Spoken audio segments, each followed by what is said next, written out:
Om.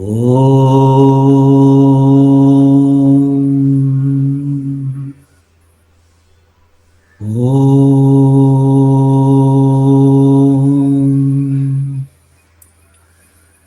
Vishwambhara Vasudhani Pratishtha Hiranyavaksha Jagato Niveshani Vaishvanarum Bibhrati Bhumiragnim Indrarashabha Dravine Dadhatu Om Shanti Shanti Shanti. Namaste to all. A very good morning to all of you. With noble intention of liberating his ancestors, Bhagirath performed intense tapas to bring Ganga, the celestial river, onto earth. The conclusion drawn by the cosmologists of this, the origin of our universe is, that is Akash Ganga, is more intriguing. While Bhagirath performed tapas for thousands of years, that's what they say, Earth reached its present size and volume approximately 4.6 billion years back. After a very rigorous and violent past consisting of thousands of years of volcanic eruptions, quakes, rains, and Mother Vasudha went through gradual transformation and changes to prepare our residents congenial to life, very much like a mother before delivering a child. Humans appeared only, they say, 35,000 years back, which in the measure of the Earth clock is only 1/3 of a second. That's something like a blink of an eye. And in this blink of the eye, we mostly lived in tune with nature until the uh, industrial revolution came, and very very unfortunately, we somehow or the other changed our lifestyle, and we considered mother earth or the earth nature to be subservient to us, and only for the purpose of our survival, so we could exploit her anyway. And that's how in these 300 years, somehow or the other, we feel, many of us feel, that we have contributed to a great deal in ushering the present crisis we are undergoing. Vivekanand Kendra, under the Natural Resource Development Project, NARDEP, a wing established in 1986, took a holistic approach to sustainable living through agriculture, bioenergy, eco-friendly construction, and water on the foundations of inner sustainability as enshrined in our culture. Having gained rich experience all these years, it was felt that they should take the message of sustainable living to the common mass of people, and by doing so, will at least be able to postpone, if not stop, the inevitable catastrophe that looms large over humanity. Unless sustainable living becomes a mass movement, humanity cannot avert this, what appears to be inevitable. While the dark time of Earth's history is on, signs are also on, like the dawn before sunrise, in the form of innumerable individuals who have accepted sustainable way of life through their genuine concern and not profit, conviction and not publicity, and total dedication. They are leading life sustainable to make a difference around them. Since past 6 years, brainstorming sessions with experts in environment and persons living sustainable life has resulted in developing digital exhibition entitled Vasudha.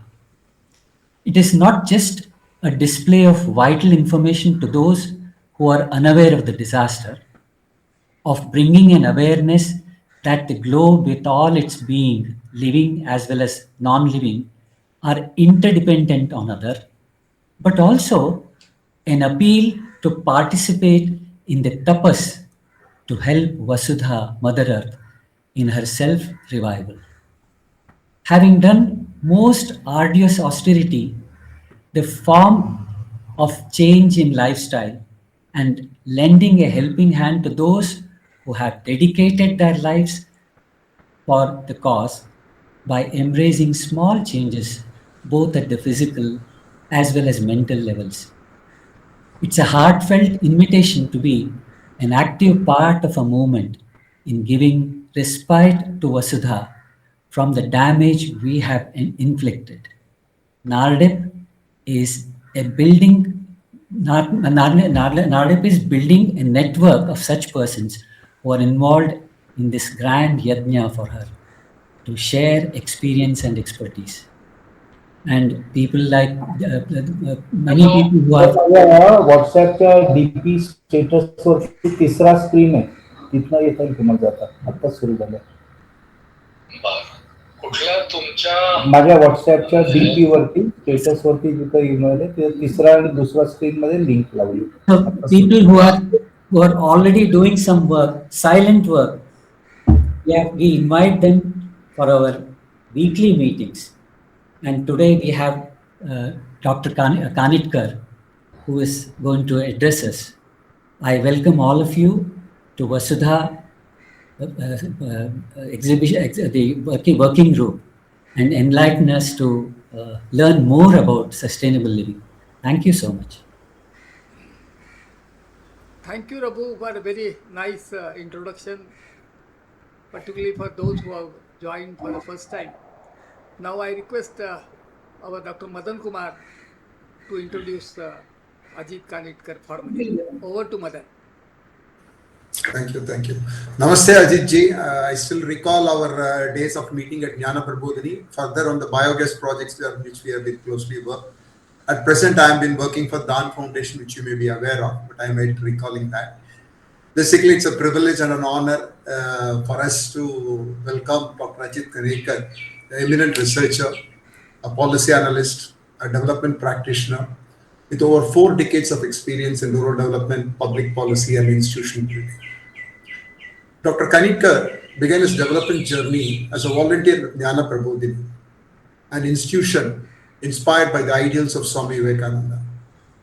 He has served in distinguished positions. One is EDI, Entrepreneurship Development Institute of India, IIM Ahmedabad, Ford Foundation, the Swiss Agency for Development and Cooperation, IIM Udaipur, and Vikas Anvesh Foundation.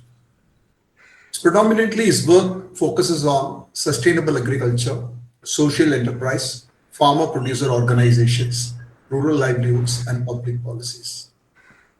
He has authored several influential books, including one is of In Search of Identity, The Women Entrepreneurs of India in the year 1992, Farming Futures, Emerging Social Enterprises in India in 2019, Sowing Impact, Agricultural Entrepreneurs in India, Stories of Innovation, Hope and Resilience in 2021.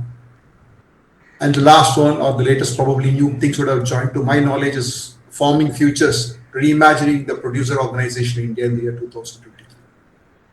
All these books have a underlying current of building resilient rural economies through community-owned enterprises, promoting women leadership and inclusive entrepreneurship, strengthening FPOs as institutions of economic democracy, integrating the economic viability with social equity and ecological sustainability, bridging field experience, research and public policy to create practical solutions for rural transformation.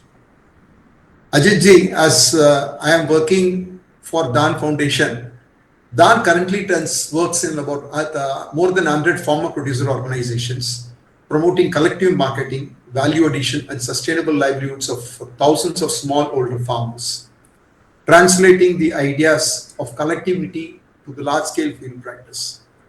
The innovativeness in is about the consumer mutuals, where which we have a producers and also consumers, which reduces the intermediaries directly, and our impact indicators in terms of production of promoting the producer's income, doubling the producer income, then in terms of getting the better procurement price for the people. This has been our Dan Foundation work. And it is very happy to know that you have been working in this particular field for such a long time. It is a matter of inspiration for us to listen to you. Today, the webinar brings about two institutions. One is Vivekananda Kendra Nardap, another is Jnana Prabodhini. Both are committed to the nation building through leadership, self-reliance, and sustainable development. Sir, we are honored to have you, sir, to share your insights on Indian agriculture, present, and the future uncertain observations. Please join all our working member groups members join me in extending your warm welcome, sir. Thanks for the opportunity, sir. So, namaste and good morning to all of you. So, thank you, Madanji and Raghunandanji, for your warm and probably a bit elaborate and exaggerated introduction about my work. Of course, Raghunanji, you talked about the philosophy of Vasudha and why the Vasudha initiative is very crucial at this point in time. Uh, Respected Vasudevji and members present in this webinar, uh, Vasudevji and me go a long way. A very senior worker of Vivekananda Kendra and inspiration to many of us, including me. So when he says request something, it's impossible to say no. So I'm actually honored to be here. The day before we had a small conversation, and I was just about completing my 4 days of intense travel interaction in Purvanchal. Purvanchal, as I sit in Pune, Maharashtra as of now on Sunday, Purvanchal to me sitting here in Pune means Northeast. The seven sisters and Sikkim added to that the eight sisters. But when I went to Purvanchal, then I realized that the Purvanchal that I knew here is not the Purvanchal that is generally understood when we are north of Vindhyas. And there the Purvanchal is easternmost part of Uttar Pradesh, which is actually the Purvanchal, so to say, where you have Nepal on the border and you are our neighboring state of Bihar on the east, and then of course Delhi on the west and our middle India states of Madhya Pradesh, Jharkhand, and so on and so forth. So I had a very intensive interaction thanks to a kind of a generous request by the Tata Trust, the Doraji Tata Trust, to travel in that area. So I would also like to acknowledge the help that they provided in making and planning this travel. And of course, many of the interaction that I had with the local institutions, some of them are here. For of course reasons of privacy, I would not name them, but I'm extremely thankful to them for also sharing their insights. A bit of a disclaimer to start with. Before that, probably I intend to take about 35 to 40 minutes of, or maybe even 30 to 35 minutes of a bit of monologue, one-way traffic. But many of you are immersed in the field of rural development and agriculture for over 20, 30, 40 years. I would really like this to be more of a dialogue in the framework that this webinar allows us. So I will be speaking. I have a couple of I have a few PowerPoint presentations, but I would run them fast because many of you would have already know what I would be saying once you look at those PowerPoints. And then probably we would have 20, 25 good minutes at the end of my PowerPoint based presentation for Q&A discussion and a kind of a churning that would help us to sort of go beyond the topic and also beyond the webinar. So this is a bit of methodology for today. I would suggest that please use chat box frequently. If you have any questions, if you have any issues, if you have any counterpoint, if you don't agree with it, and Madanji as well as our volunteers from Vivekananda Kendra would help us to sort out those questions, issues, and we'll have a dialogue. I don't intend to give answers or be a kind of a, I'll be more of a facilitator. So that's the first disclaimer and request to all of you. The second disclaimer, a bit short, is that I'm not a farmer, or I never done farming, to be honest. And then I'm speaking about Indian agriculture, which is a big paradox. But I'm concerned about farmers as citizens. I'm concerned about 20, 30, 40, 50 crores of my fellow brothers and sisters. Largely sisters, I would say. Women farmers are overtaking men farmers, and the Indian agriculture is largely done by now women farmers. Men farmers are only active here and there, and largely with the markets when they get the money. I have never done farming myself. My father never did that. My grandfather never did that.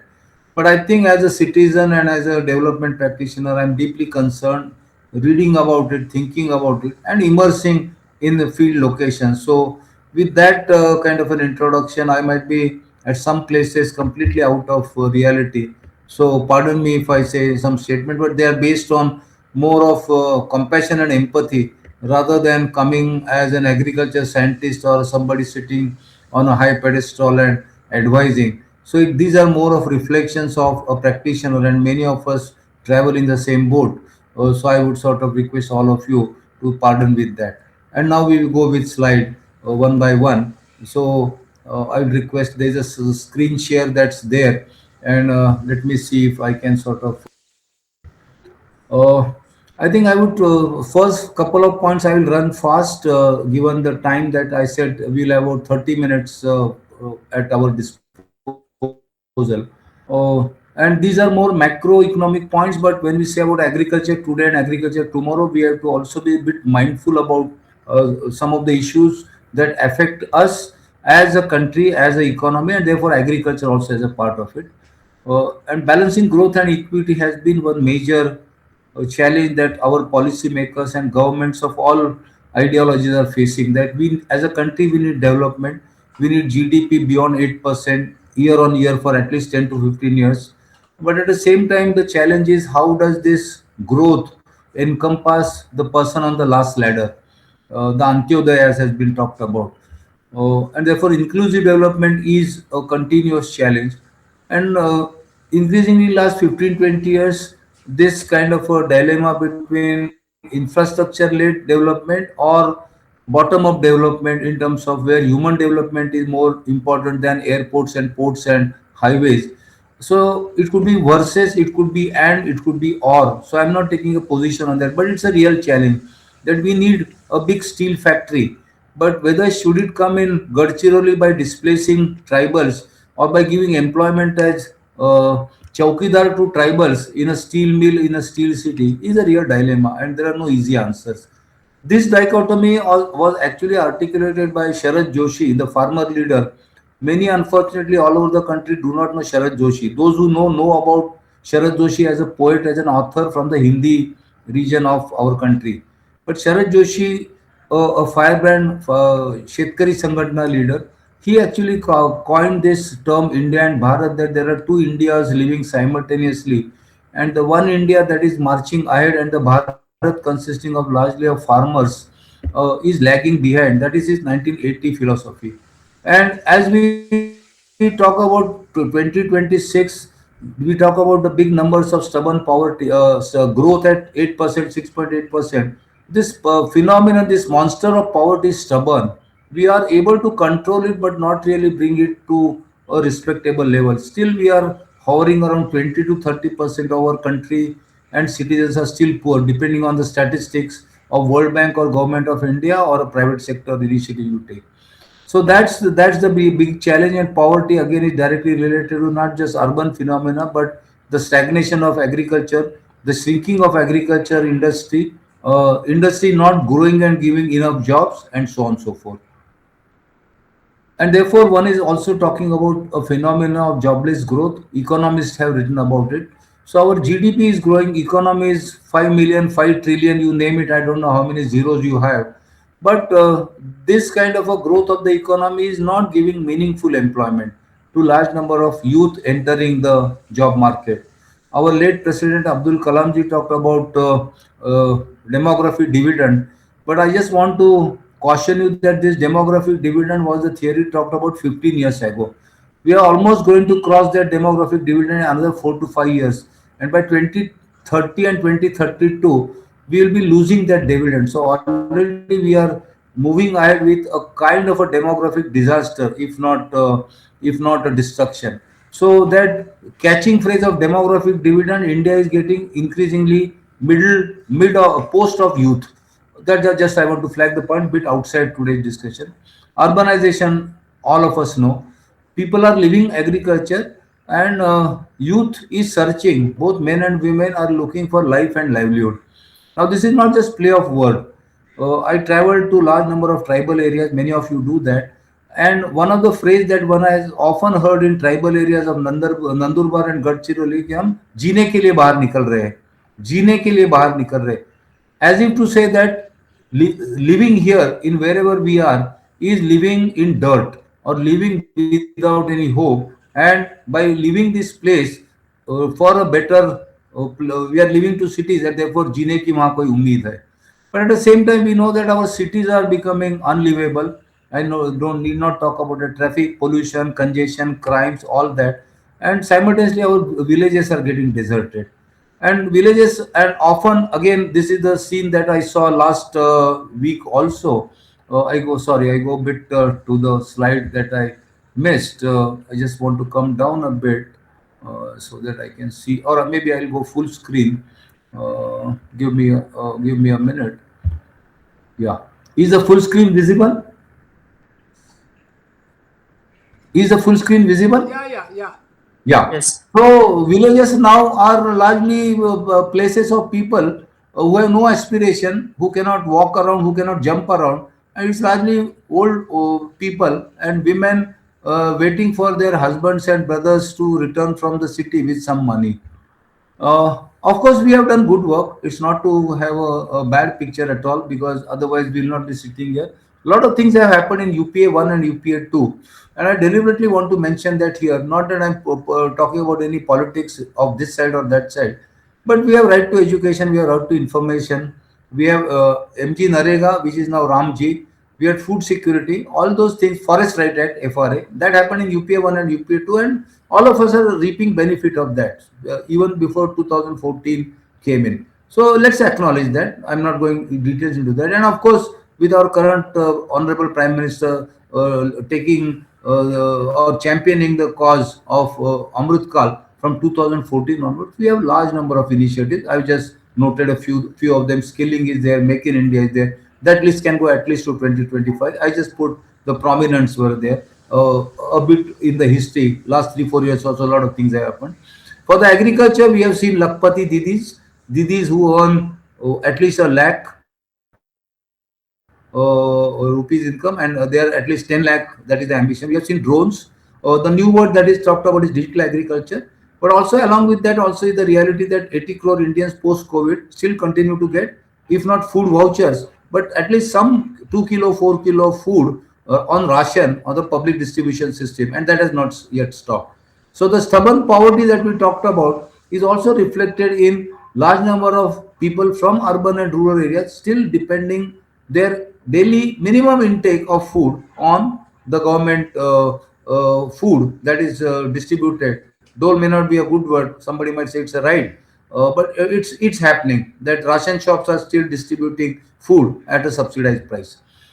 Also, along with this, what has happened is that if I'm going fast, that I'm a bit fast speaker, but since this group is very knowledgeable, I take that liberty.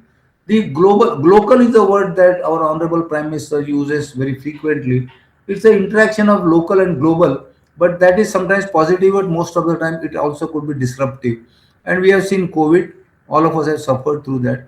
We have seen wars, they are continuing. We don't know for how many months and how many years. We have lost track of that. We don't know when the Ukraine and Russia war started and whether it is in the first year or the second year or the third year. We don't know Arab Israel USA conflict, Iran Israel and USA conflict, how long it is there. Is it 2 months, 3 months, 4 months? How many treaties and agreements have been made and broken? Climate change is real. Climate change is real. A few years ago, somebody was saying, and I read literature, and all of you are again saying that over a period of 100 years, everything will balance out. But Europe, my son is in Europe. He's in Paris for last 8 10 years, and many of you are near and dear ones are in Europe and USA and many other countries. Europe is experiencing heat wave that they have never seen. railroads are not designed for that. And you're saying that there's a massive disruption in electricity. Their buildings are not constructed. In fact, the buildings are constructed to retain sunshine because they are designed to for winter. So they are absorbing heat rather than emitting heat. And life is miserable. He was saying that you have to open windows, but there are no fans. A developed country does not have fan, and they are importing fans left, right, and center because they are not designed. They never thought that this will be the kind of temperature that they will see. WTO, and more can be said about that, but I will sort of move on. WTO is more or less a toothless lion. We don't know when, and therefore it is getting increasingly replaced by bilateral and a few countries coming together like Quad, and our country is going ahead also with a lot of these bilateral as well as a trilateral or mini multilateral deals, so to say.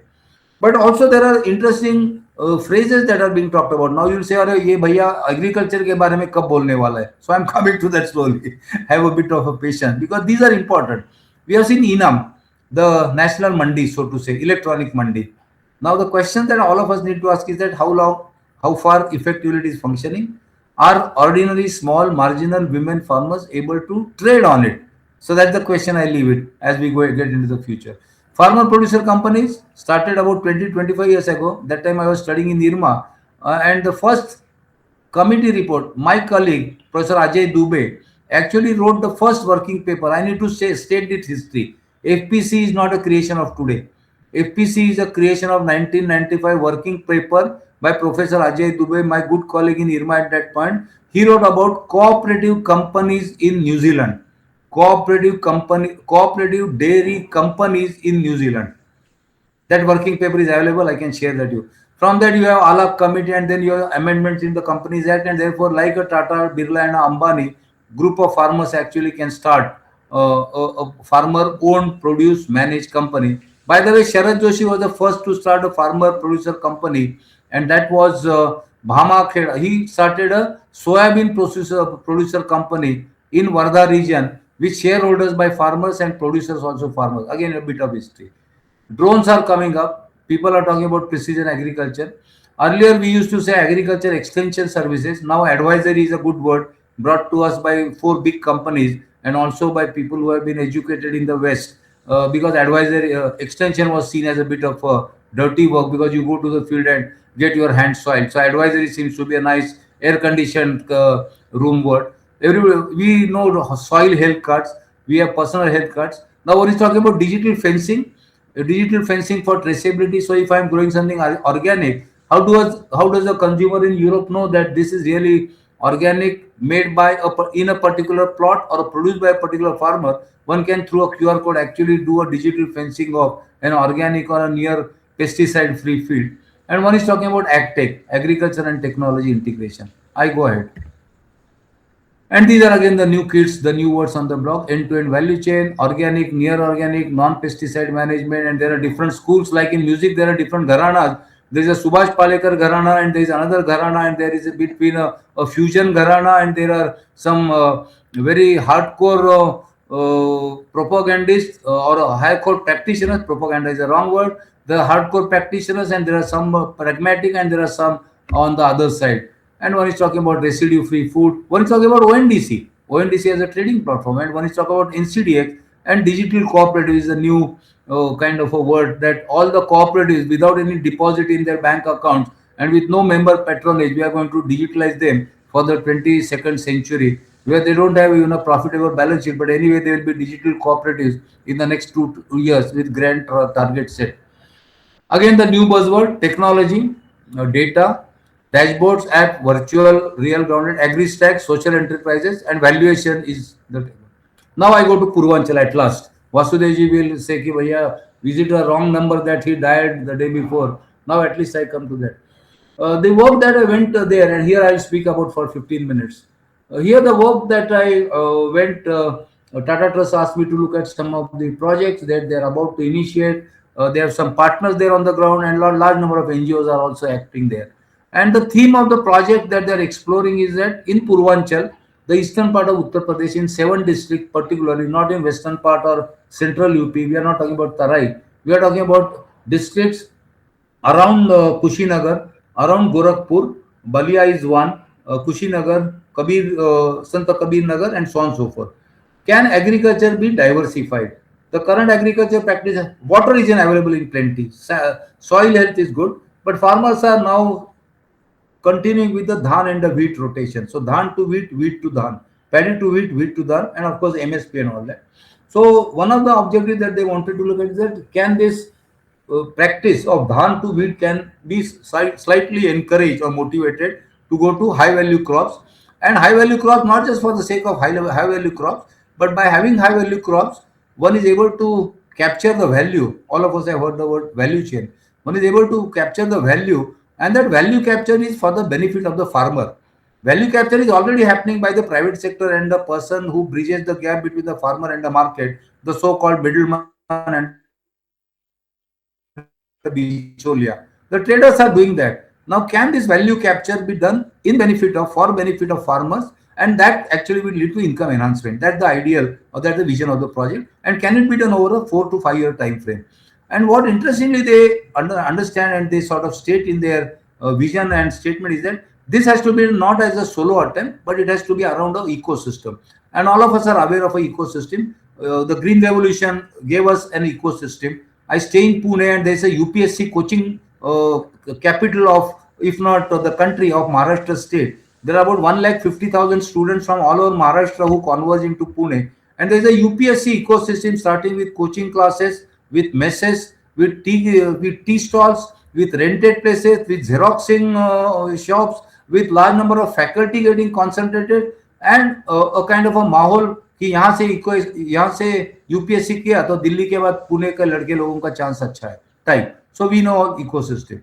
And then again a bit of a diversion, but ecosystem also consists of local private entrepreneurs, so which are a part of the ecosystem. So just not productivity enhancement or high value crops and value capture, but that is done by promoting local entrepreneurs. I go ahead. Please use the chat box for questions because I'm in the flow. Therefore, I'm not able to see your chat box. But subsequently, I think we'll get help of the chat box. So, where are they trying to interfere? Where are they trying to intervene? So they said dhan wheat, wheat dhan wheat, wheat dhan. Probably will introduce banana, maize, turmeric, potato, kela, maka, haldi, or aloo. So these are the four possible areas. And the last one which I will mention, and I forgot to add here in the PowerPoint, is a little bit non motivating, but sheep and goat.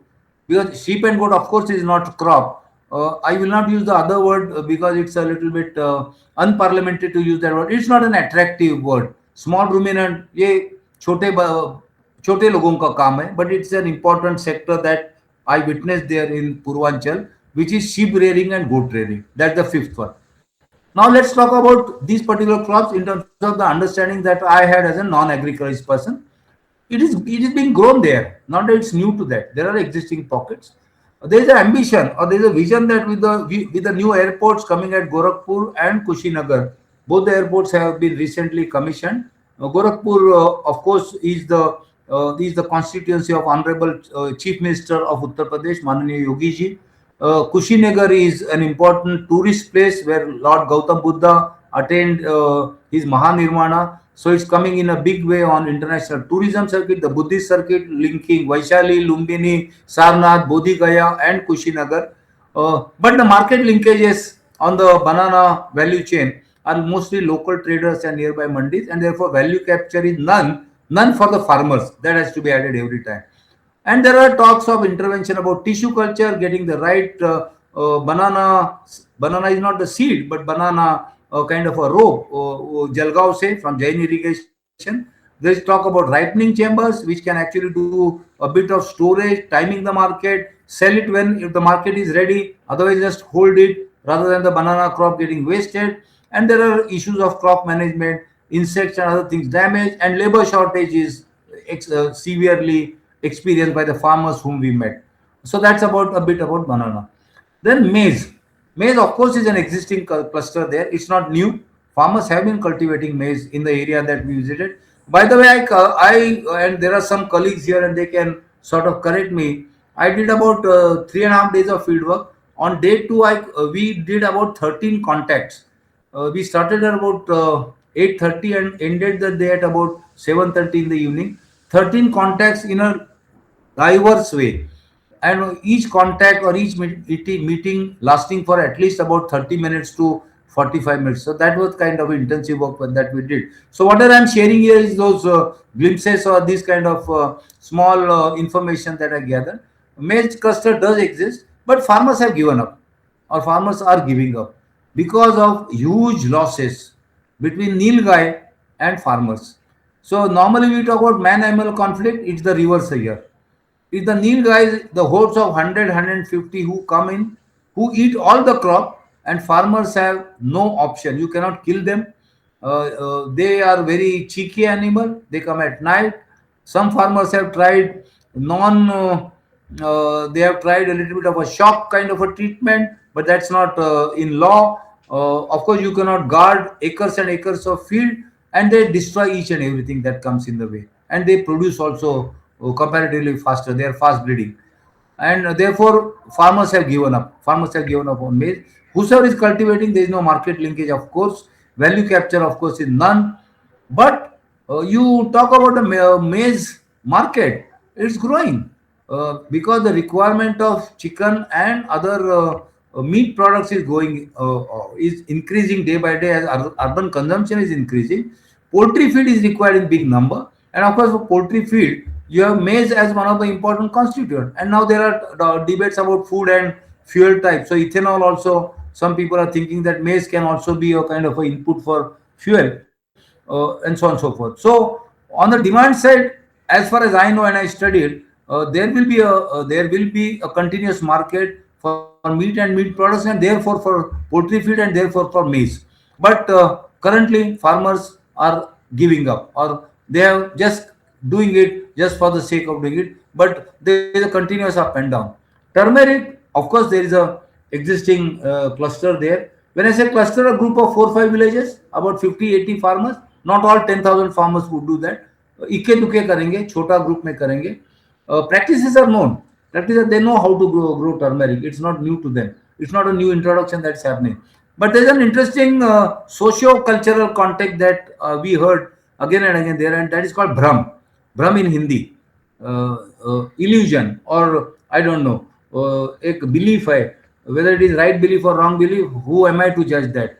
But farmers continuously said that the common belief in the socio mind space, socio cultural space in their mind is that एक बार लगा दिया, एक बार वहां उसकी हल्दी का काम शुरू किया तो 12 साल उसको करना ही पड़ता है. 12 साल के पहले उसको बंद नहीं कर सकते. सो वी आस्क, क्यों ऐसे, किससे सुना है? नहीं, पुरखों से सुना है. हमारे दादा दादी, नाना जी, चाचा जी, हमारे grandfather grandmother used to say that. अच्छा, क्या वो बंद करने से बीच में कुछ होता है क्या? हाँ, होता है. ऐसे सुना है कि बैड ओमेन है, कोई स्किन डिसीज हो जाता है, ill health in the family हो जाता है, इसलिए एक बार करने से मना नहीं करना, ये 12 साल करना रहना है. And no farmer wants to commit to a particular crop for 12 years at a stretch. But discontinue करने से ही एक बार डर है मन का. And just to complete this story, this was happening in the meeting, and we were trying to explore without, of course, hurting their sentiment.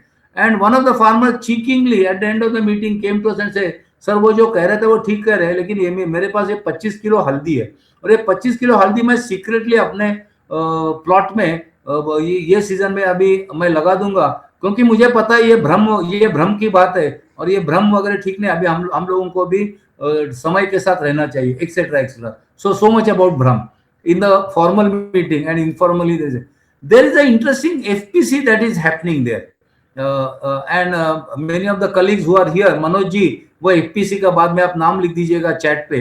And there is a young dynamic Akhilesh करके है, Akhilesh कुशावा.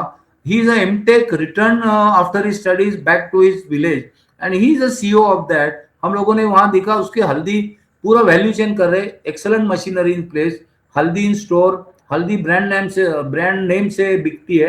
And that's 1 crore का धंधा करते हैं. 1 crore, which is not small money.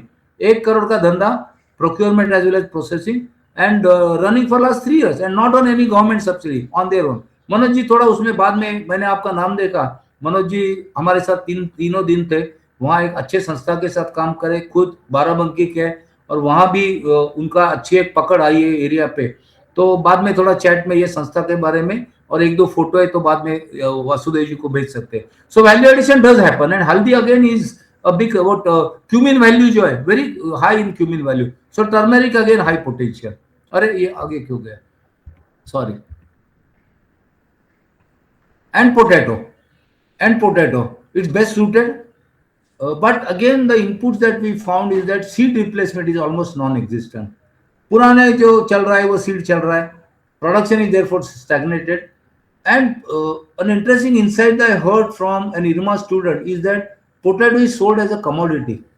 Potato is not sold as a brand. So any potato will do as long as there is aloo paneer, aloo sabji, aloo bhujia, aloo this, aloo that. We don't care whether that potato is a small size or a big size or whether it is coming from UP or it is coming from Madhya Pradesh or it is coming from West Bengal. West Bengal, by the way, is the second largest potato producer in the country. And UP also produces a large number of potatoes. So the area is well suited. Farmers do it, but production is stagnated because there is no proper seed and it's almost one or two seeds that are coming regularly. There is no replacement and therefore value capture is almost none. Market of course is through traders. There is no question of sending it to Calcutta or Ranchi or to Ayodhya or to Banaras because तीन दिन में truck में सड़ जाता है जो present variety है. Whereas the new variety actually can stay for 8, 10, 12 days at a time. That's what a potato expert whom I know actually told me. By the way, he said that India में 6 crore potato production है. 6 crore.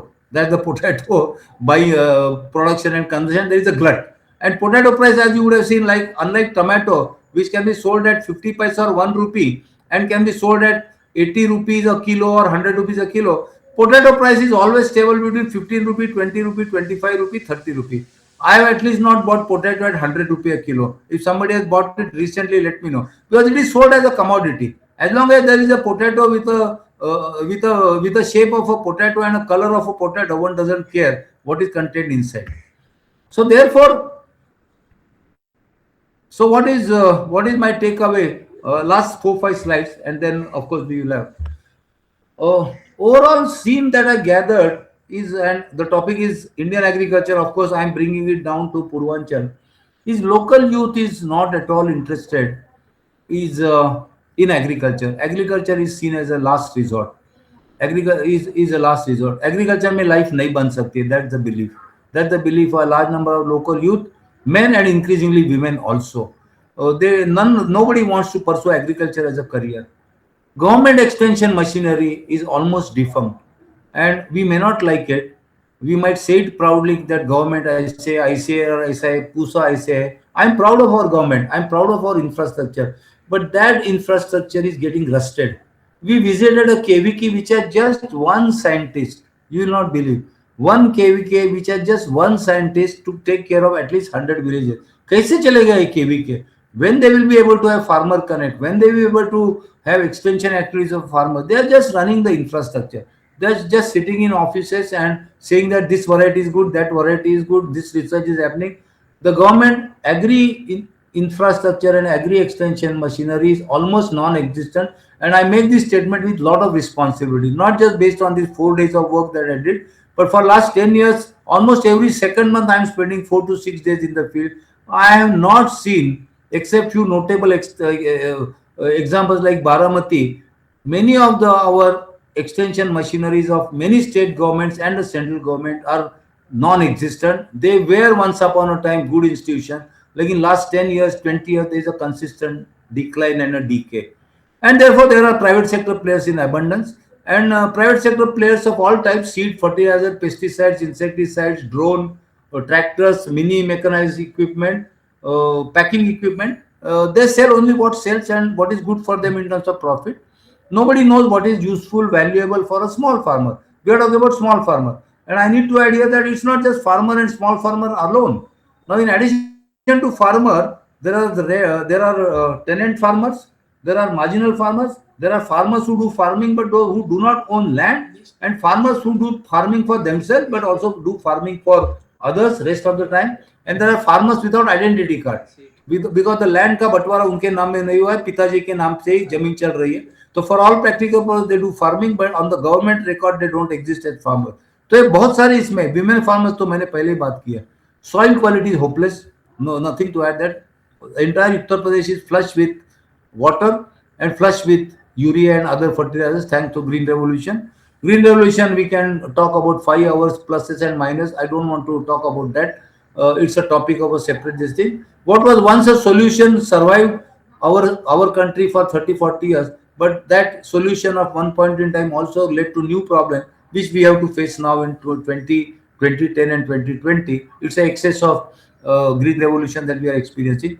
NGO efforts are there, इक्का दुक्का है, localized है, impactful, doubtful है, and package of practices है. There are also old package of practices. There is no updating happening on that front. So for farmer, how does it translate? For farmers, there is no hope. The farmers whom we met have resigned to the fate. Have resigned to the fate. So the topic of this today's webinar, I didn't want to coin a very a kind of a sensational one, but all these 4 days that I was traveling and couple of field interactions that I had, farmers have given up. There is no hope, and it's a kind of a given up, saying that no change can happen. They have also lost trust, and that's the lesson for us today that I also carry, that they have lost trust not just in government, they have also lost trust in private players and NGOs like you and me, do gooders, who come and go. हम लोगों ने बहुत उनका ज्ञान दिया है, उनके साथ रहने की कोशिश की, but nothing has work for them significantly. I use the word significantly. Of course, there are illustrious exceptions like Dhan Foundation here. Madan ji was here, and my colleagues Abhijit ji from Gyan Prabodhini Harali is here, and he is a retired Navy commander. And after his retirement or voluntary retirement, he had his spouse Gauri Tai and number of his colleagues. About 20 of them are trying to do some significant work in agriculture in Marathwada region of Maharashtra. I saw Abhijit in the morning while all of us were logging in. So in NGOs stay, but overall NGOs come and go, projects come and projects go. So there is a overall kind of a negativity about. So now I think I am coming to about last 2 3 slides. So what and what next? आप बोलेंगे अजीत जी ये सब पूरा आपने जो पहले ही ज्ञान था उसके बारे में दोहरा दिया कि और पूरा ये निगेटिव थॉट कितना आप आगे बढ़ाएंगे? Yes, you are right. All of us are right. I think we have to sort of give up on our a kind of an ambition for all India solution. All India solution is not going to work in this country, honestly. Increasingly, after seeing Purvanchal and many other parts, I think we need localized solutions, and we need thousands of localized solutions. What has worked in Punjab will not work in Purvanchal, and what has worked in Purvanchal will not work in Bundelkhand, and what has worked in Bundelkhand will not work in Madurai district or Ramnathpuram district of Tamil Nadu or Karnataka, Yadgir in Karnataka. I think we have to think of and promote not an ambition that this is scalable, this is replicable, it will go to 50 crore. मेरे भाई बहनों ये 50 करोड़ की बात बिल्कुल गलत होने वाली है. We need thousands of local solutions, and though we need to have all India ambition, but local solutions alone will work. We need also local youth in terms of reverse migration. I saw that happening in Purvanchal, and I am very happy about that.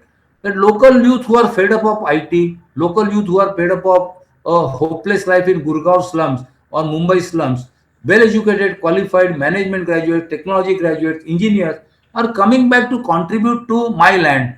I'm not advocating son of the soil theory, but the very fact that I met at least 15 20 of them in my travel last week, I am very, very happy about this reverse migration happening. That a Maharashtrian boy or girl will not survive in Purvanchal. Farmers will not listen to him or her. But a local Akhilesh or a local Manoj who knows the local language, who knows the local ethos, culture, and who has the up to date knowledge will actually, and hundreds of them, if we are able to provide a pathway to them to come back and contribute to their own district, area, block, region, I think that will help. And that's my kind of a takeaway if you use that word. I think trust, transaction, and transparency is needed. We have lost trust. So trust builds alone only through communication, constant interaction, not coming up and going once the project is over. But after trust, also farmers need some business. Gujarat has stayed for number of years, so they call रोकड़ा. कितने दिन आप capacity building और training और leadership की बात करोगे? कितने दिन आप पैकेज ऑफ प्रैक्टिस की बात करोगे? At least farmer needs instead of 10 20 rupees in his or her pocket. So trust and transaction, and that is to be done in a transparent manner. And there we have to take lessons from the Amul model. In Amul dairy cooperatives, thousands of them across the country, every day, morning and evening, come what may, transaction will happen. Even if there's a flood or a communal riot or an election, farmers' milk will always be collected. Unfortunately, my state in the past used to declare milk holidays because the government dairies or the cooperatives cannot accept milk. Amul has not given a single milk holiday so far in last 70 years of its functioning. Transaction happens and transparently. In earlier it used to be in 7 days. Now in 24 hours time, according to the quality and according to the payment, money gets credited to the farmer's bank account directly using the DBT approach. I think that will enable us to get back and win the trust of the farmer. The last 2 points is that many of us with urban education, and I include me in that, we come with very high profile strategies. Farmer is already in a vulnerable mode. Farmer is somehow managing his or her portfolio with lot of risk. A friend of mine and my mentor, I would also proudly say, Dr. Sanjeev Fansarkar, with Pradhan executives did a very interesting exercise in Kesla, in Itarsi, in their training center. He asked the Pradhan volunteers as to how many livelihood options a farmer from a low income background is a kind of managing. It's like a kind of विदूषक रहता है ना circus में एक तो तीन चार ball एक साथ खेलता है. The Pradhan executive actually listed 32 portfolios, 32 portfolios. कभी खेती है, कभी बैकयार्ड पोल्ट्री है, कभी दूसरे के खेत पे काम करता है, कभी गांव के नजदीक में जहाँ कंस्ट्रक्शन चल रहा है वहां 5 दिन का करके वापस आता है. घर की जो औरत है किसके यहाँ दूसरा काम करने जाती है, फिर बच्चे को इसको बकरी और ये चराने के लिए भगा देते हैं. So with 32 livelihood opening, the family is managing his or her life.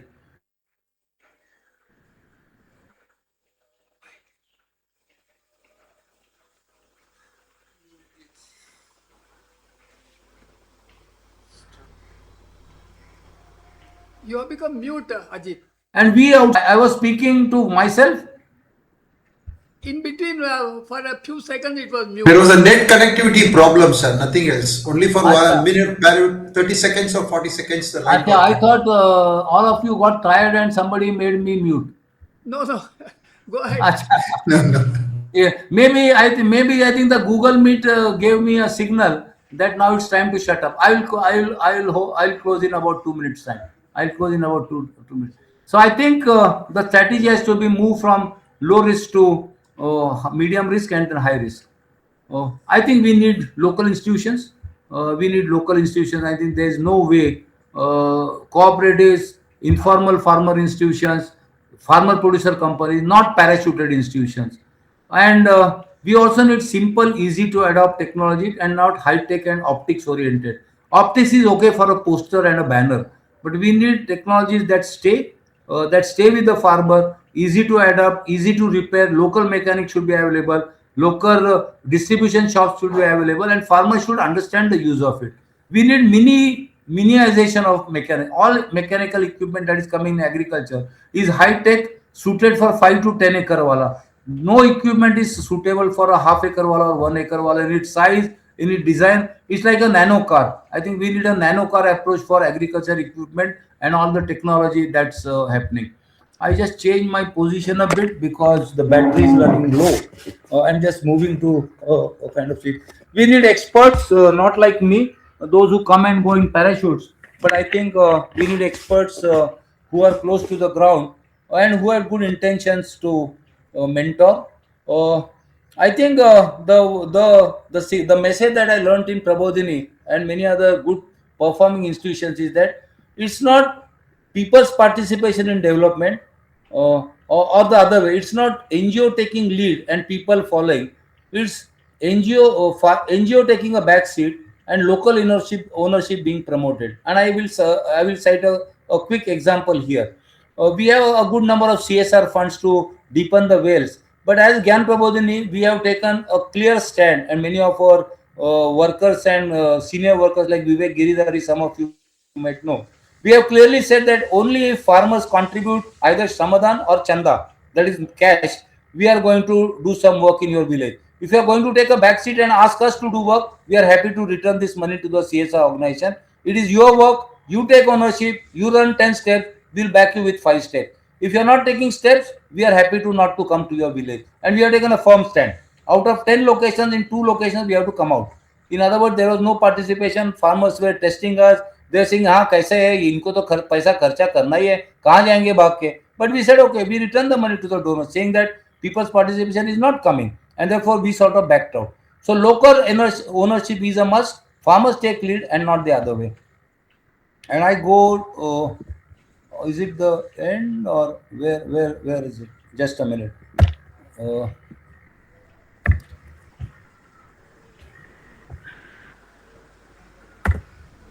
I think it has hanged. Is it possible, Vasudeji, to Yeah. move to the next slide? Yeah. Can you open it? Huh. Yeah. Is it visible? Local entrepreneurship? Yeah, yeah. Hello? Yes, yes, yes. Yes, visible. Yeah. I think along with this I think local entrepreneurship is going to be again one of the keys. There is a lot of talent in tier 2, tier 3 cities. I think the description itself is problematic, but for no other nomenclature, because tier 1 is always the upper tier, na? So we are in upper tier: Bombay, Calcutta, Delhi, Madras, Chennai, Bangalore, Pune. So we are tier 1, as if tier 2 and tier 3 is a pariah or scheduled tribe, right? Na? But that's the nomenclature. There is a lot of spark in smaller towns, mid-sized towns, smaller block headquarters waiting to be tapped. And I think there we have to ignite the spark. There are large number of local innovations happening, and there I am mentioning the case of Ergos. We have documented that in our book. They are doing micro storage as ATMs in Bihar. Those of you who are interested can look at their website. We documented their work elaborately 4 years ago. Uh, there is a new opportunity in times of AI where brands will tell stories of made by human. So people, consumers like me and outside the country, need human intervention. We don't need products. So if, and again I give an example of Delhi Hut. So in Delhi Hut there are two kind of stalls. One is handloom and the other one is machine made handloom. So the machine made handloom dhoti or mundu is being sold at 300 rupees, and the neighboring stall which is handmade handloom is about 800 rupees. And there is a customer from Mumbai who says that, अरे how come there is so much difference? ये तो 300 रुपए में लुंगी बेचता है, धोती बेचता है, और बाजू वाला 800 में. So the handloom person is very clever. He said, okay, come to me. And he shows his handloom dhoti and says that all the threads are not uniform. एक दो बीच में कटे हैं. That's the clear size that it is made by hand, it is made by human being. And go to the other stall and you see the machine made handloom. It is all uniform. There is not a single thread that is coming out. That's one clear indication that it is wrong handloom, it is fake handloom, it is machine made handloom. Then Bombay wala एकदम समाधान से वापस, हाँ, that is machine made handloom, this is handmade handloom. Then he or she is willing to even spend not even 800 rupees or even 1,000 rupees, because they see the brand which is made by human, by an artisan somewhere in Tamil Nadu or Orissa or wherever. GI tagging is coming in a big way. Local taste and flavors are coming in, and farmers at the center. Again, convergence. Lot of talk is happening about that, but many times donors, government, or even NGOs want to put their egos and logos at the top, and farmer is at the corner. He is never in the picture. I think farmer has to be at the center. My last point, probably, I don't know how many slides are left, but I think probably this is. I think we need our perspective on time. हम लोग का time शायद निकल गया है, but we have to wait for 5 year 10 year game plan. Vivekananda Kendra was established by Mananiya Eknath ji in 1969, and now we are in 2026. Kendra needs 30, 40, 50, 60 years to flourish. My own institution, Dr. Appaji Pense, established Gyan Prabodh in 1962. Today we are in 2026. It has taken 70 plus years for all of us to understand what he meant by man making and nation building education.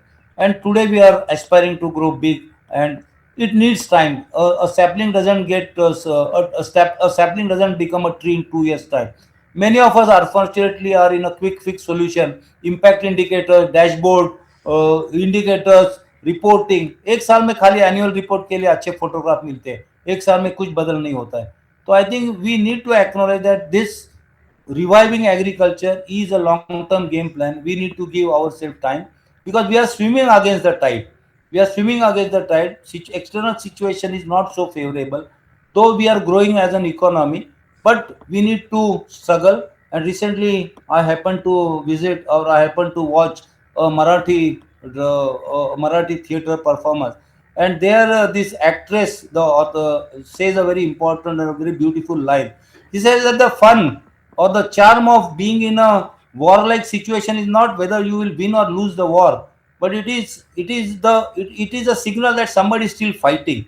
And I took that sentence home, that it may be a hopeless situation, a warlike situation, a pessimistic situation, but the signal that I am continuing to hold my reins, I continue not to vacate my place.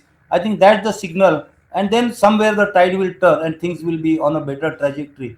So we need to think about longer term, but also I think in this game of accountability and responsibility, we also need to show results. I'm completely in support of results. Because otherwise NGOs like us used to say, हाँ प्रक्रिया चल रही है, pipeline में, अरे pipeline के कभी तो कभी बाहर तो आना चाहिए ना. No things are working, we are building capacities, but capacity का आगे चल के कुछ होना चाहिए ना जमीन पर. So I think longer time frame is needed, but also accountability of what we intend to do. We need to be accountable to the larger ecosystem. We need to be responsible to our stakeholders, donors, government, community at large, and we have to learn continuously without dogma. So some of the old things we have to leave behind, accept challenges, accept new things, but it's a long-term game, and we need to persist with that. We need to keep the flag holding tight, because it's the signal that is important, that in spite of all the adversities, we continue to hold our position. So thank you for your patient listening. I've used many big words. Many of you are senior to me in terms of experience and tapasya. So pardon me if I said, if I have hurt anybody inadvertently. I don't mean that. And thank you Vasudevji for this, your blessings, and thank you all of you. Thank you, Ajit ji, for the giving a macro picture and the challenges ahead in building this entrepreneurs or enterprises and the collective way of doing it as such. Building on our own knowledge systems, which we have is, as it say, that time is the biggest thing, a challenge, wherein which we need to have a social capital to start with, and slowly graduating them. And even after graduating them, there's a big challenge. In fact, for Madurai Malli, we got a patent. We are working with the producers of this Madurai Malli and also the sellers also. Linking this both as a very big problem in terms of a market playing a very big role. Though we have everything at our thing, but the producers are not in a position to do it because they are in a debt trap with the market as such. So this is one part of it. As at present, we are doing a consumer mutuals or the prosumer where in which we are trying to build up a market for the people of through the, as we work in different contexts, we are trying to relate all these things, but enabling them to do it for a consistent over period of time. Even in this 100 FPOs which you have promoted, say about 50 only have been in a position to functional effectively as such. The remaining 50, we have a lot of challenges in terms of bringing their share capitals and making them converge them on a particular product with due value additions. So one being the question for us itself is, as the time taken for building up or making this happen, as you say, fighting is a syndrome, fighting is a revelation. We have been fighting against it. There are many people who would be trying to fighting, building on the social capital, linking the producer, consumers, and making this happen as such in terms of the adversities as of facing the macro picture. Over to my colleagues, over to the members who have come for having questions. Probably Ajit ji can take up all the questions at a single time, or he can answer the questions then and there. It's his choice. Over to the members for the questions, and Ajit ji can take a choice of responding at the end or in between. Thank you, Ajit ji. Yeah. So there is a mention about the Dudhni Palm Producer Company by Manoj ji. It's in Kushinagar. Nikhil has written about blockchain technology. Uh, Indian blockchain, as I understand, simplistically is essentially tracing the flow, right from seeds to the crop, and from the crop to the harvest, and from the harvest to the go down or the place where it is stored, and from there right up to the shelf, and from their shelf to the consumer, who is the end, who is one end. And if it is export, then probably through the export chain. So it is essentially tracking the movement. And one example of blockchain that comes to my mind is essentially as we log on to our app of Ola or Uber, or look, we can track almost.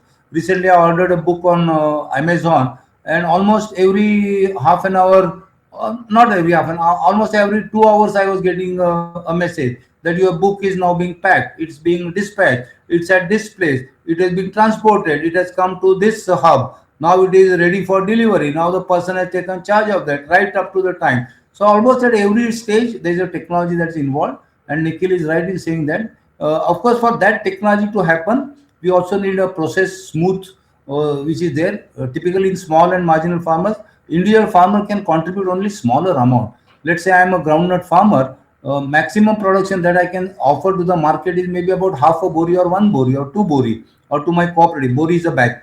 So maybe two bags, three bags, five bags, 10 bags, and then you accumulate that. And there are issues of quality when things get merged, and there is a issue of quality control. How much humidity, how much vehement, how much is external factors like stones and mud and this and that external or whatever mix things that go into that. So blockchain, of course, Amul can do that, but as we said, Amul needs 50, 60 years of work. Yeah, uh, yeah, local interest. Yeah, uh, there are comments, but if I missed out, Brahm is Brahm. The English version is basically belief, the belief or the belief in something, and this was a belief that if I take turmeric cultivation, I should not leave it in 12 years time, less than 12 years time, and if I leave it halfway, like I change from, let's say, banana, I can stop banana, I can go to maize. After 2 years, I can stop maize. But एक बार turmeric करना cultivate करना शुरू किया, every season, irrespective of the loss, I need to continue for 12 years. So there is almost a kind of a permanent nature of the crop, irrespective of market crash or pesticide or the crop failure and all that. That was the belief. But some of them are willing to explore that belief again, or challenge that belief again. Vishnu, Okay. Okay, agri equipment. I have a bit of a, uh, I have a bit of a view in terms of what is it that the farmers need the most. Because many times, if you have projects for agri equipments, is purchase the only option, or is leasing an option, or a collective rental is an option. Now again, Abhijit is here, whom I referred to. In our Harali Center of Gyan Prabodhini, we have a farmer run, own, managed agri rental shop. So we have invested a few lakh rupees in agri equipment. There are about 40, 60 such equipments. For five youths from the village, they are farmers themselves, manage renting. So rather than everybody buying, or we as a project dumping some equipment there, if there's a possibility of a kind of a community owned rental shop. Now, of course, there I must be honest and candid that we are renting it and we are struggling a bit with collecting the rent, because farmers have expectation कि ये सब फुकट में मिल जाएगा. We need not pay rent. But the idea is that if there's a collective asset, and I don't need a particular equipment more than 3, 4, 5 days in a year, or maximum 10 days in a year. बाकी साल उसका क्या करने वाला है? What am I going to do with that agri equipment? So let's say we have five sets of such equipment, and farmers by turn take it on rent, and of course deposit the rent, and there is a proper maintenance of that, and there is a agri bank, a bank of agri equipment which we have in Harari. Abhijit Kapre, my colleague, Navy commander retired, has actually given his email address also. So far it is working good. This is the second or the third year of that. So rather than individual farmer or an FPO buying that, and it could itself be an agri enterprise. So 4, 5 agri entrepreneurs or youth who have a bit of a knowledge in record keeping, who have good community contact. Of course, they are trained and monitored and supervised by the NGO. Not that पहले साल में पहले दिन उनके हाथ में पूरा दिया. They are closely monitored. They are supported. They are helped in terms of record keeping as well. And then over a period of 6 months or 1 year, in 2 seasons, they take over itself. And then they start doing the business, and the business is growing. And now there is a demand for more such agri equipment shops. Because as I said, the agri equipment manufacturer will dump equipment what he or she is selling, buying or manufacturing, not what is needed. Because many of the agri equipment is so heavy that women cannot use it. क्या करेगा उसका? If agriculture is largely done by women, and if the agri equipment is designed by men and produced in large factories, it is useless in a ground situation. Simple logic है, simple दिमाग चलाने की बात है. That we have to do. That we have to know. So we have to have a small equipment, manage it by women. Our small size farm size is small. तो एक जगह उठा के दूसरे जगह उसको लेना चाहिए. My farm is here, 500 meters, another small plot, 1 kilometer, another plot, upland, downland. कहाँ ले जाएगा? So it is also to be mobile. So all this is regarding your agri equipment. It's a big question. It's an important question. There are lessons learned, but I would encourage renting agreement. I would encourage leasing agreement.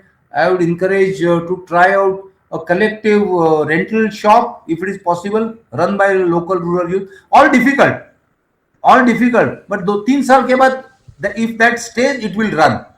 If we buy something for the project, it will run. Donors will visit, give a certificate. After donors are gone, after the project is run, it will rust. Mark my words. Mark my words. I have seen many rusted equipment in my last 20 years. In this visit of Purvanchal, I have seen at least 5 rusted government buildings, 5 rusted unused government building. I will not name the village or the building. अच्छा से कमरे, nobody is using it, full of dust, full of useless equipment there. Nobody is sitting there, nobody is assembling there. Why waste public infrastructure? Sorry, a bit diversion. Yeah, any other question? Thank you, Dr. Ajit. It was really nice to see someone talking in this, giving this message. Very much in alignment with your thoughts and the suggestions, because that's why I am not in a position to put my question in a single sentence. That's why I'm confused. That's why I wanted to talk in detail. So my basic degree is in agriculture, environmental science, and agriculture policy studies. My PhD was in policy studies from IIT Delhi. And I came with government, NGO, academy, all those background. And right now, post 50, I moved to Arunachal Pradesh now. Now I'm working with an MLA office there. And we have a new district to build, to be honest. It was a new district formed in 2024, and we want to make it India's first biohappy district. We are working with the MSSRF also. But my question here is, when I went there, I realized that it is they are doing 100% in natural farming, multiple products in small quantity. We are obsessed with the term purity, so they're pure products in small quantity, and there is no question of economy of scale. It's on one district. So when this is about, swimming against the time or against current as we are talking, and all the market demands are for one product in huge quantity, and a product like very remote place like Arunachal Pradesh, we find it very difficult to arrange logistics for multiple products. Is there any model available? That's my question. And the question, I was not able to find a good model to customize, study and customize later for that, and which deals with pure organic, less quantity, that very localized production, local varieties, wild edibles and all.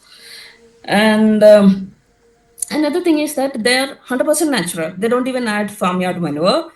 And they are expecting us to, as an agriculture person, they are expecting us to make them progressive. And I'm totally against that notion of progressive, how it was built by ICAR. Sorry if there is anyone from ICR here. But I'm against that notion of progressiveness. But I want them to continue the way they are doing. But then they won't experience any difference. So that is a challenge I'm facing from in a career fund, because I know what they are doing is something the India government is aspiring them to take to. Because I worked with the National Mission on Natural Farming as a national research anchor. So I know what they're doing is the right thing, even beyond our expectations, and I want them to continue. But there is nothing to support them from policy wise and program wise. And again, you talked about keeping youth in this, but I am yet trying to find, maybe logistics and marketing and the digital space are something which can attract youth, but I'm still struggling to find out something, because the economy of scale is a problem. You can't make good money out of that. And funding, again, because I'm working with an MLA office, there is limited funding. My prime question is this: what is is it, as you were talking, when you are institutionalizing something, it got into that bureaucratic chains, systems, and all. Everything gets held up. So in that sense, but without an institution, you won't be able to register anything. You won't be able to respond to the state's demand. So what will be the good structure for us to begin with? Because right now I am the only one. I need to build a team. But I am still trying to find out which should be the structure of that team. it should be whether it should be institutionalized, whether it should be a society or a company or cooperative, something like so. It's a long question, too much to ask for, but this is my situation. Thank you I'll so give. much for giving so much time. Thank you. Thank you. Thank you. So three quick responses. First of all, practical solution. Invite me to Arunachal Pradesh at the expense of your MLA. But joke apart, I have lived in Northeast, so now Northeast is my second home. As a volunteer from Gyan Prabodhini, I stayed as a teacher in a remote village in Nagaland in Jaluki, and I have traveled extensively in Arunachal Pradesh. So Arunachal is in my heart. But joke apart on that travel by MLA, I think what you are saying is very important. That this is real product, whatever they are saying. And I give a parallel example, taking you away from Arunachal to Rajasthan. In Rajasthan desert and certain parts of Rajasthan, they make an excellent achar from kher sangri. Kher sangri is a small shrub, bear like aata hai. I don't know how what is it called in English. And when I was in Bangalore about a year ago, there were a number of Rajasthani youth who were proudly saying that sir आज राजस्थानी खाना खाएंगे आपके साथ. मैं बोला ठीक है चलते हैं. Bangalore being a cosmopolitan city, Rajasthani खाना. And then they were proudly saying sir ये राजस्थान में आपने केर सागरी का अचार खाया है क्या? I said yes of course in Jaisalmer and Ajmer and Bikaner I heard. He said Bangalore में आपको खिलाएंगे. So I said how come you are able to manage to get that bear sangri pickle? Bear sangri pickle in Bangalore all the way from north. They said नहीं we have tied up in one local SSG. वहाँ दो गांव में ये बनाते हैं and that taste was Mm, I'm unable to hear. YouTube है sir.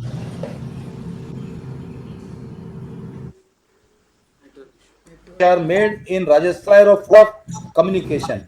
I think we could think of similar thing that an Arunachal recipe which is really truly authentic, document it, give it a GI tag, make it exclusive.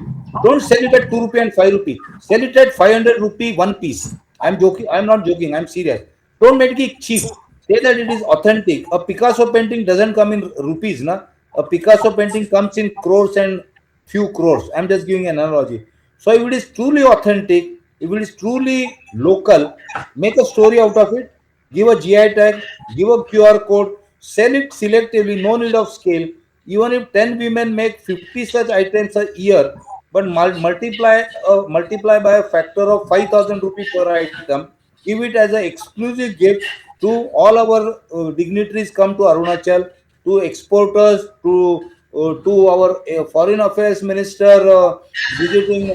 For example, our foreign affairs minister Jaishankar sir, when he visited a country, he took Warli paintings with him. I know that because a friend of mine whose spouse is promoting Warli painting. Actually, she was asked to design and paint 5 Warli paintings purchased by the government, of course paid by the government, and that became a huge gift. That became a huge gift. So remain it exclusive, keep it authentic, make a AI or a copyright of it, not AI, GI of it, make a copyright of it, and let the scale be slowly. First 2, 3, 4 years, let money come to the women or the men who make it. Let it remain small, not small in terms of one or two, but maybe 30, 50, 60, 100. Make a big splash of it all over Northeast, but also in Calcutta, Delhi, Guwahati, South, Bangalore, and then grow big. I think that's what comes to my mind. But the last point, I will also connect you to my good friend Dr. Vaman Parkhi of Gyan Prabodhini, a very illustrious alumni, worked with KPMG, and now his heart is in Arunachal Pradesh. Last 4 years, he has been helping Arunachal government on tourism policy. He is a product of Gyan Prabodhini. So I will share he will be on LinkedIn very actively. Dr. Vaman Parkhi, a tax consultant by profession, but now a full-hearted person in development sector and in love with Arunachal Pradesh. So try to link with him, mention our common reference of today's webinar, and I'm sure he will be happy to connect with you. Also, do share your email with me, which is with Vasudevji, and probably I can give you further list. A large number of our students from Pune are visiting Arunachal Pradesh frequently, so I'm sure we can collaborate. Which part of Arunachal Pradesh are you, by the way? Eastern, Central, no, ekdam extreme right, bordering Myanmar, China? No, I'm from Yachuli. It's near Zero Valley. Okay, yeah, zero. So zero, I've been there. Yeah, usually yes. There's a Vivekananda Kendra school also in Yeah, I zero. have seen that. Yes, But yes, right now I'm in Delhi. I got kind of stranded here because our highway got washed away in the yes, cloudburst. yes, I don't yes. know And there when was a I bad will. flood, and a lot of lives were lost. I'm aware of that. Yeah. Yes. So Prakashji, So thank you Vasu, so over much. to you. We have overshot time, so but Yeah. it's over to you. Prakashji wanted to say something. Okay. प्रणाम doctor Ajit, बहुत अच्छा लगा आपको सुन करके. It was certainly an excellent talk covering a wide spectrum of areas and things. It was little bit nostalgic also because you referred to Dr. Sarad Joshi ji of the Shetagari Shangatana, and Yes. I still remember that time he was one of the most advocate of the Dunkle proposals on agriculture. Yes. Yes. Yes. That is there. So in this context, a brief question is that government of India, particularly the Modi government, proposed some agriculture reform process a few years back, and that was taken back due to certain kind of agitations across the country. What is your personal opinion about these reforms? Whether these were in the interest of agriculture or it was politically motivated, helping some, or that way. So just a small, I thought that a person of your stature and experience should have a good commentary on that. Thank you very much, Pranam. Thank you. I will sort of divert your question a bit, not for diversion. I'll share my personal thinking on that. I have tracked an FPC in Andhra Pradesh for almost 8-10 years, uh, and they were and they are into dal, arar, tuar ki dal.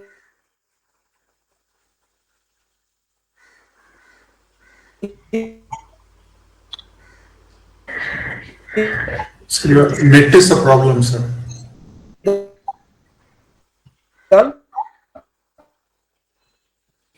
Net is getting disconnected from your end, sir.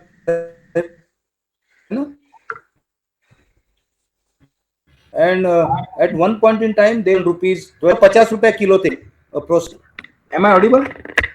Maybe I change my place a bit. Am I audible? Nahi? Yes, sir.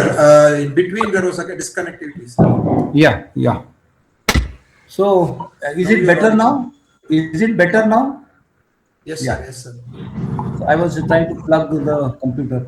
So I was tracking this Dal FPC for it's at Hasnabad, outside Hyderabad, 100 kilometers. So the government policy, as Sharad Joshi used to say, that the moment there is a shortage, there was a shortage in dal market in India, government would import from South Africa and Mozambique. And dal prices, which had gone to 100, 150 rupees, retail price crashed to again 6,000 to 7,000 rupees. So Sharad Joshi was right in saying that that has been the government policy. When there is a glut, the government would not allow farmers to export, and when there is a shortage, the government will import. So I have seen that happening. I have seen that happening. Now, for a small farmer to be able to tap the export market, there I have a bit of a disagreement. You need, and there I'm sounding a little bit of a politically incorrect position. However, we may want to criticize a middleman, bicholia, exploiter, a demon, a rakshas, Marathi mein. The middleman is doing some value addition. Otherwise, there will not be a middleman. I have seen in cotton area of Wardha छोटा छोटा इतना cotton घर में अंदर में जमा कर देते हैं एंड हाउ डज दैट छोटा छोटा cotton of one bale two bale will actually reach the spinning mill so there is a intermediary who goes from village to village and collects it and in a small tempo 3 ton वाला 5 tonne वाला फिर 3 ton वाला 5 tonne वाला जाएगा and there is another intermediary who has a truck load 10 tonne वाला and then truck load 4-5 truck load लेके इकट्ठा market में जाएंगे. So right from a person, from a bullock cart to a truck, a mini truck to a truck wala, there is an intermediary, and that requires working capital, of course, because the farmer needs payment. So the person is taking risks, the person is providing doorstep service, and of course charging money. फुकट पे तो नहीं कर रहा है. So when all of us, as do-gooders say, कि we'll replace the middleman, we'll do this, we'll do that. I think that's a little bit of an exaggeration. My personal study on that is that pick that part of the value chain where you can add value distinctly, physically, which can be verified, and don't aim for end-to-end value chain for Amul like in the year one. So to that extent, whatever the government policy is there, let's try to shield the farmer in the initial years by intervening or tinkering with that part of the value chain with our external intervention. I'll give another example, a bit diversion here.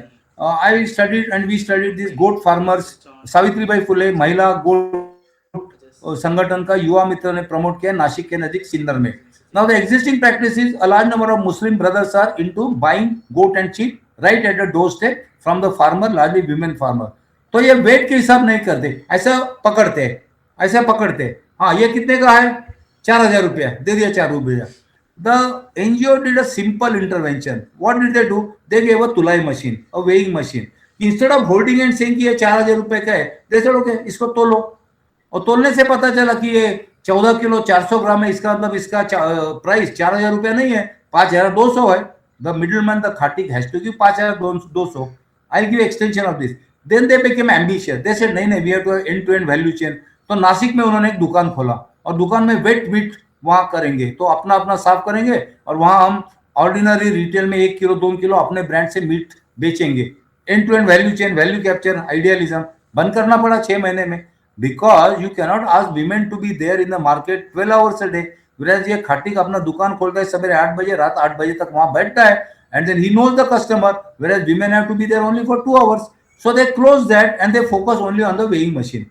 And weighing machine small intervention helped them to fetch a better price.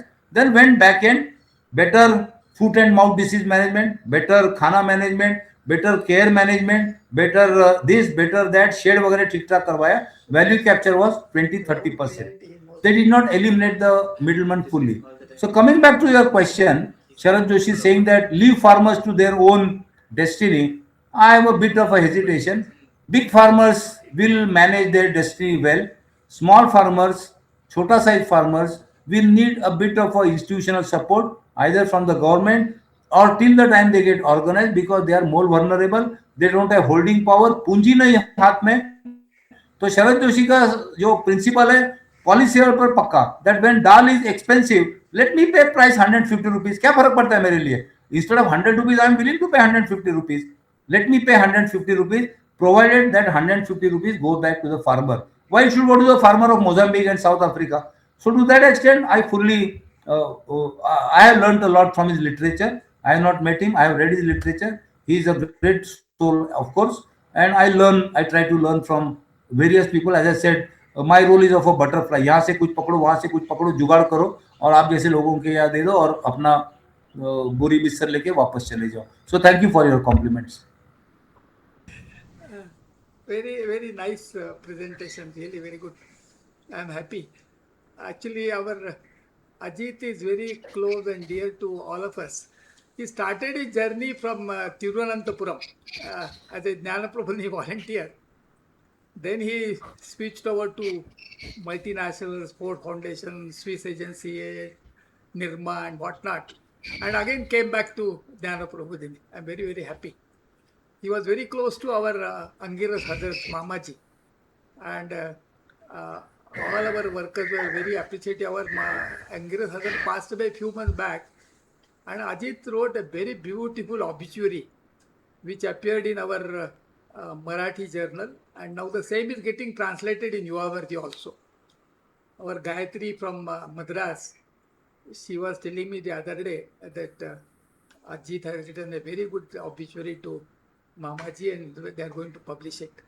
So I'm very, very happy, Ajit, with a very short notice of 48 hours, you agreed, because I was having a problem whom to bring on Sunday. So you solved my problem. Thanks a lot. Now over to Sanjay Banerjee for the Shanti Mantra. Sanjay ji, आपको भी आपने आज बात कुछ पर because of want of time you didn't ask, otherwise doctor Sanjay Banerjee always will have some questions. If you want you can have a question before Shanti Mantra. Namaste. I hope I am audible.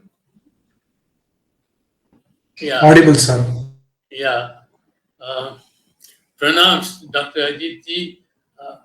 I mean, you have taken my heart, whatever you have spoken is very much in tune with whatever I have been feeling about everything that you have said. And, therefore, I think we are all grateful to you for having given us this wonderful perspective. And particularly when you say that, the solutions cannot be national level. Every location has got its own speciality, and we have to adjust the solutions to that thing. That is extremely, beneficial. I just wanted to share one, experience we had. There is an organization in Dhaka, I forget that name, and they're trying to coordinate all this agriculture, and they brought somebody from Indonesia, and what they have got is a technology for what they call, I think it's called dry frying or something like that. So without using oil, you can fry anything. You can fry jackfruit, you can fry tomatoes and make some kind of a papad out of all that, and it retains all the, you know, flavor and nutrition, etc., but comes down in weight very much. So that person was telling that he had, modified the very sophisticated dry frying equipment to suit local conditions, so that you can put that machine in a jungle area, which where near these jackfruits are growing, and instead of taking the jackfruit out and then processing, you take the machine to the jackfruit area and process it there. So it has to be very simple, very useful, easy to operate, easy to maintain. All these you are telling, and you have said exactly that same thing, that machinery should be used by, are used by women. They should be light, they should be manageable, and a lot of work, innovation can go on those lines. I wish that our engineering students and colleges, they try to design and create those kinds of machineries for food processing and other things, etc. So thank you very much for your wonderful presentation, and of course we look forward to the YouTube thing and your entire presentation. I briefly wanted to say that I was associated with Amita Vishwavidyapita University, and Amita has got a kind of it had a program of Amita self-reliant villages, and it created, self-help groups, and in water, in sanitation, in hygiene, in education, and in promoting some kind of a livelihood. They have tried in their own way. But what you said, that put the, farmers ahead, and you remain in the background, and this, what you said, that you refused. Gyana Prabodhini refuses to work in any place where the farmers are not coming forward. That was fantastic, really, really. So I could go on, realizing on this way, but thank you very much. And because of paucity of time now, let me take this opportunity to have the Shanti Mantra. And this one also is taken from Amma, Mata Amjanandamai Math's this thing. And whenever she comes, she finishes with this Loka Samasta Sukhino Bhavantu, and she asks us to imagine that from the entire sky, white flowers of peace is falling on the entire earth. And prayer has got a value. So, with that, let me conclude with that prayer.